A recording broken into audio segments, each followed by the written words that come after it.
So, hello, everyone. We are here today at the Social Justice Summit and Job Fair. I want to thank you for joining us. We're with our next speaker, Carlon Manuel, the Reentry Pathway Coordinator for LATTC. Our next presentation is on programs, services, and resources for the reentry population. Carlon has been an advocate for many years. My work in South LA goes way back, but I know Carlon's got a lot more roots and has been the leader. So I wanted to bring him in to share some of his past and how he got into helping reentry and what he's doing currently, and then we'll get into some more of the work. So go ahead, Carlon, please. Hey, what's up, brother? Hey, Carlon Manuel, LA Trade Tech, but also to a public servant. Started getting into this work probably when I was a youngster. My great grandmother used to take me to go feed the homeless, do all these different things, and it just kind of got embedded in me. Ended up coming to United States. I was born in Trinidad, came to United States, served in the Marine Corps, stayed out here, didn't want to go back to New York, too cold. Then I just started working in the LA community, working a lot of youth. Working at mental health facilities, working at boys' homes, girls' homes, whatever it may be, whatever I decided to do at that time. And then, kind of getting really entrenched in a lot of work in South LA as I lived there. I started realizing all the different disparities that people were dealing with, and that work kind of transferred over to a number of positions: mental health, advocacy, civic engagement, a number of areas where I worked, and also worked in the mayor's office under the Gang Reduction Youth Development Program, GRID. So upon leaving there, I got back into working with veterans, foster youth, sort of my four niche areas of veterans, formerly incarcerated, foster youth, and the elderly. So I kind of stay within those, but I help everybody. I try to help everybody. So the work is organic. I just try to help people as I meet them at their level. They meet me at mine. I try to, put our heads together and we try to make things happen. But so the work is continuing, what I'm saying? It's ever evolving. And we faced with this thing we call COVID. It's taught us how to bend, but not break, how to bob and weave, but how to survive and thrive. So, trying to do all three of the above, but also keeping my feet to the ground and making sure that I stay grounded to what the mission statement is, which is it's better to serve than it is to lead. And service is my main area. It's helping people across the board. Wow, well, thank you, man. I appreciate the work, and your background says a lot about your work ethic, and I see that, my parents are immigrants, and, I think that you get a different perspective when you come from another country and you come to America. And although it's a land of the free, there's still a lot of work to do, right? Yeah, particularly absolutely. Discuss our reentry population. There's supposed to be, you serve, you do your time, and the world's supposed to accept you, and things are supposed to be better, right? But that's not the path.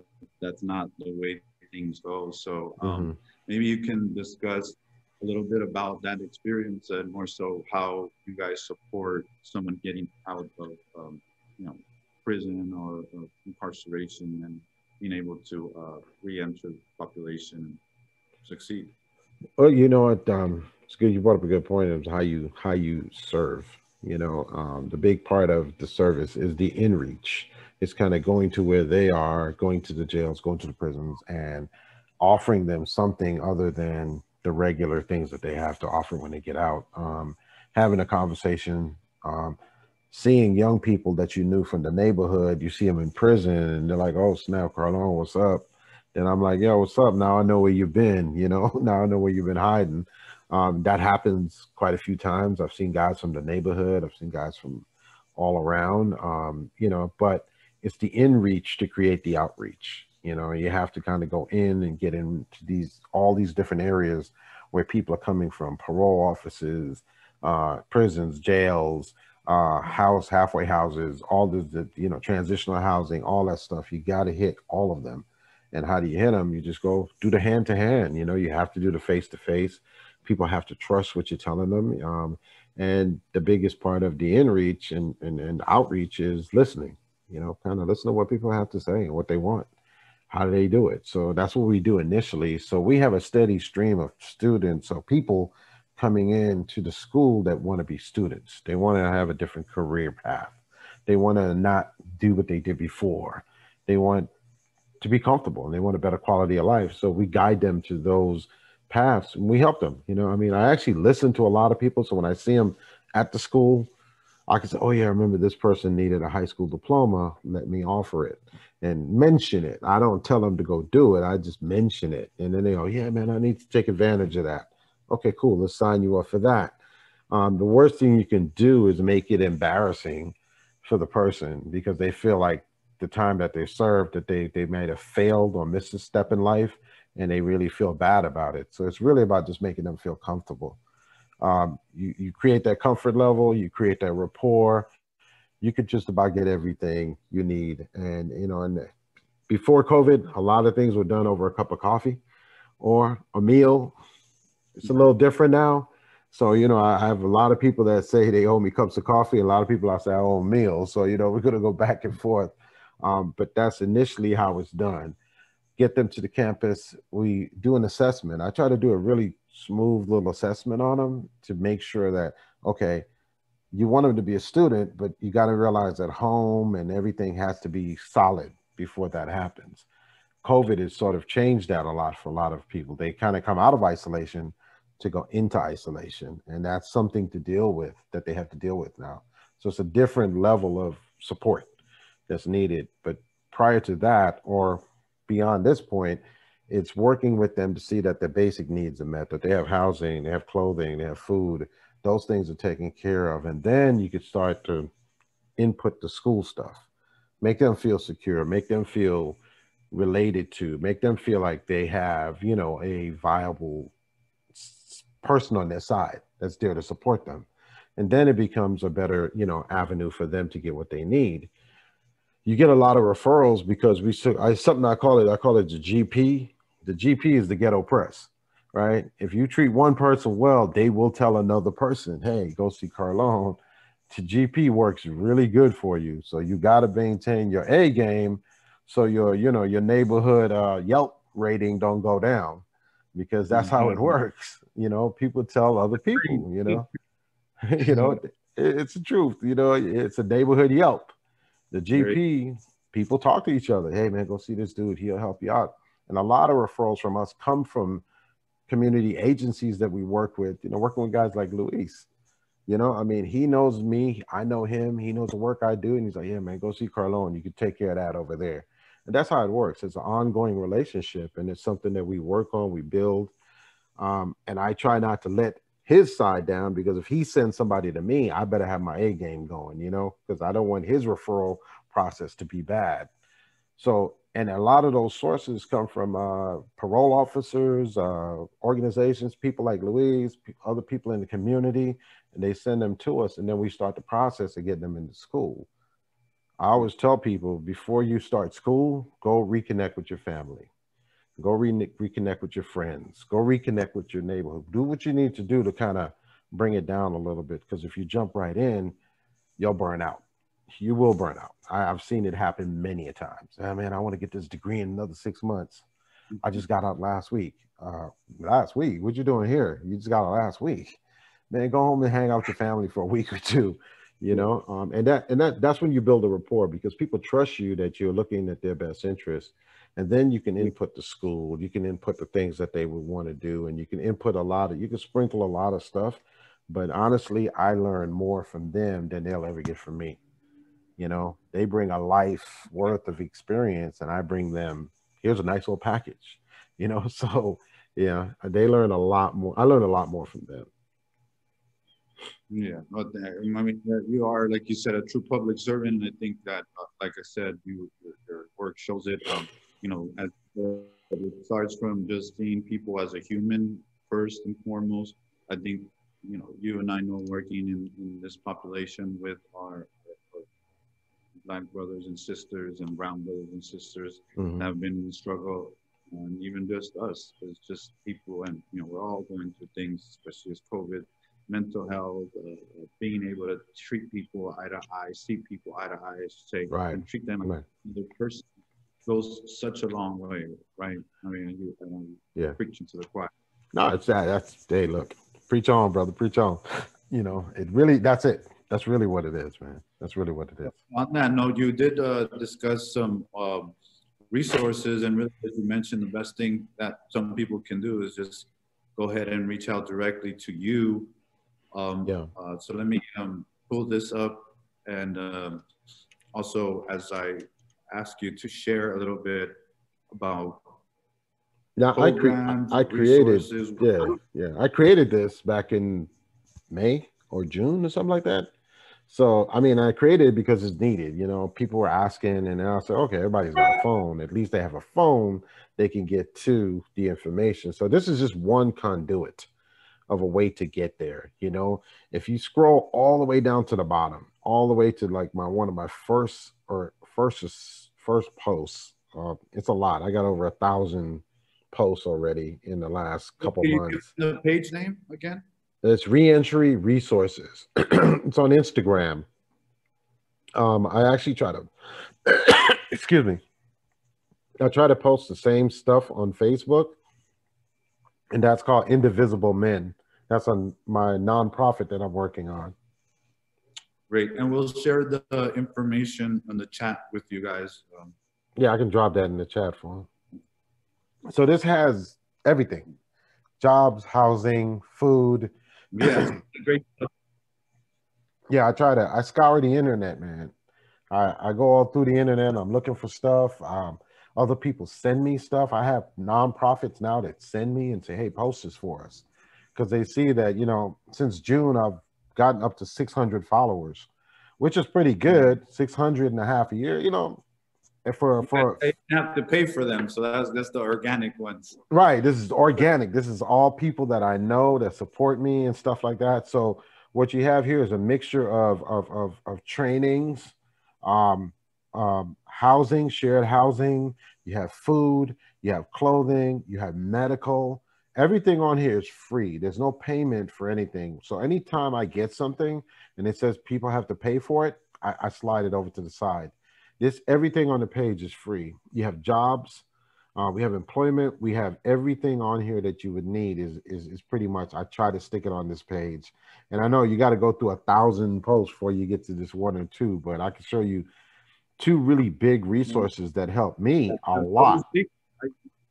Huh? You're not playing, and I see the dates, so I see that you post pretty frequently, which is great. You know, it's not just once a month. Oh no, no, no! I So post every day. I post every day. I have like 10 more things to post today.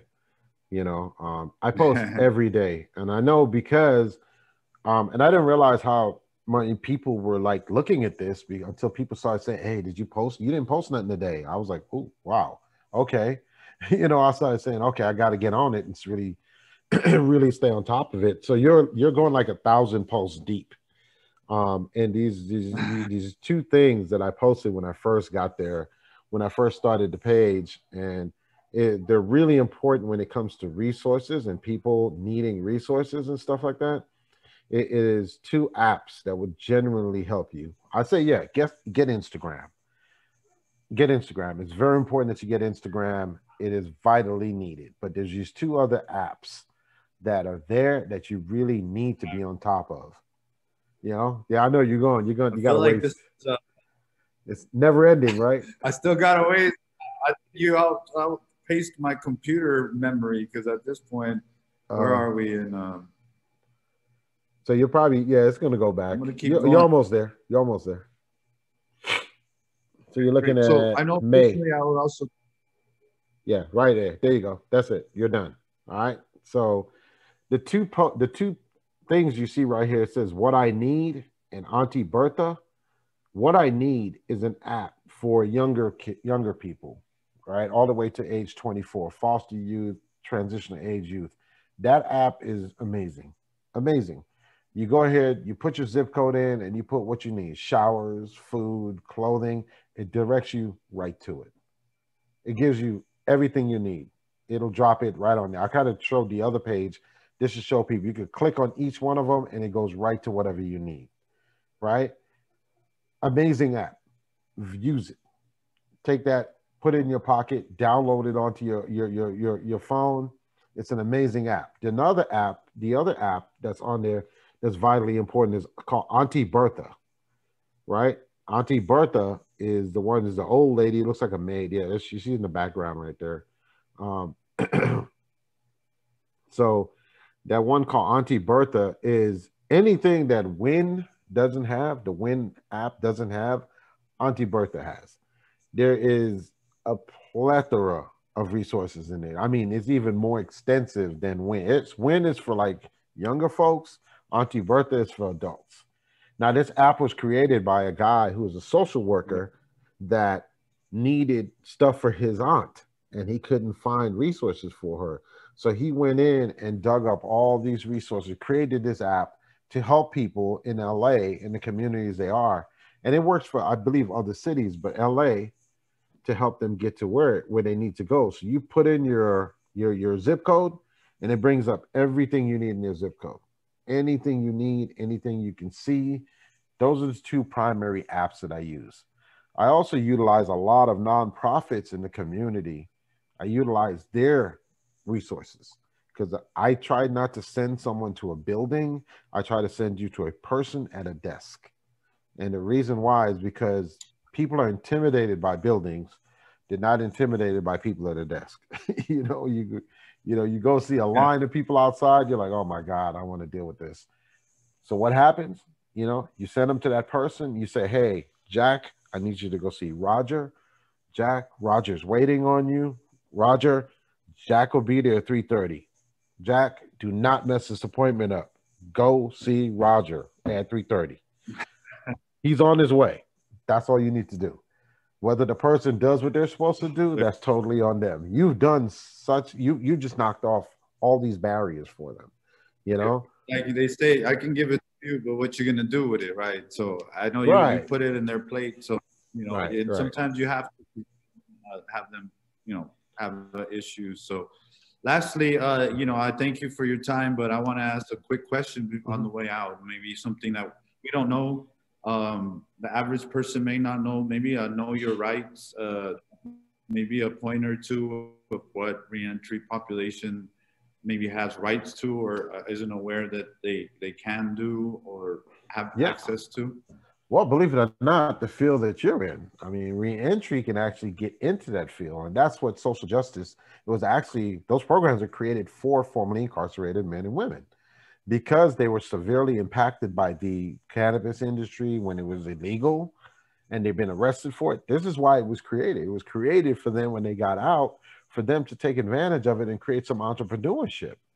I don't know if that's happened all the way, but we got people like Louise, looking out, making sure, getting people to the right resources, getting them to where they need to go. It's a very big field. That's a burgeoning 10 to $20 billion industry. Yeah. If you look within the next couple of years, it is ridiculous because now all of a sudden, prior to all this, people are discovering all the medicinal effects of cannabis. Now they know the medicinal effects. Now it's legal, right? So this is another area where it's going to blossom. The medicinal side, that's the feeling good and working on the body and repairing is one aspect. But then when you talk about deeply medicinal things, healing components, that's what you can get into as a formerly incarcerated person. That's what social, the equity and enterprises were set up for, was for them. I don't know if that's played out the way it should have, Well, that's a whole other point. That's a whole other thing, but that's one of the big areas. Formerly incarcerated people could just get into anywhere they want to now, with the exception like the federal level. The federal level is a lot tougher. The feds are not bending. City, state, you can work for government offices, you can work anywhere. We have ban the box, which basically you cannot put on the application whether or not the person's been incarcerated or been arrested. That knocks that out of the way. We have formerly incarcerated agencies that are friendly. businesses that are very friendly that will work with you. So they want you to be there. You have to take that step towards that right direction. So it's open now. It's very open. Yeah, I think that's a great point to end on. That there really is a some good opportunity. I know we always focus on the negative and what's not there, but yeah, there are good pathways and programs right now for reentry, especially if you can connect with someone like Carlon. And also, one of the biggest things I realized and learned through this was that it's easier to be an entrepreneur and pursue an enterprise as a formerly incarcerated person sometimes than getting employment. So, yeah. you don't limit yourself on that end as well. So Absolutely. Don't limit yourself. Yeah. so thank you once again for your time. I Always, appreciate brother. your Always. great work, and we'll share Carlon's information, and make sure you log on to his Facebook and Instagram, and we'll thank you once again for joining us. Always, brother. Be blessed. Always. Thank you. Have a good one.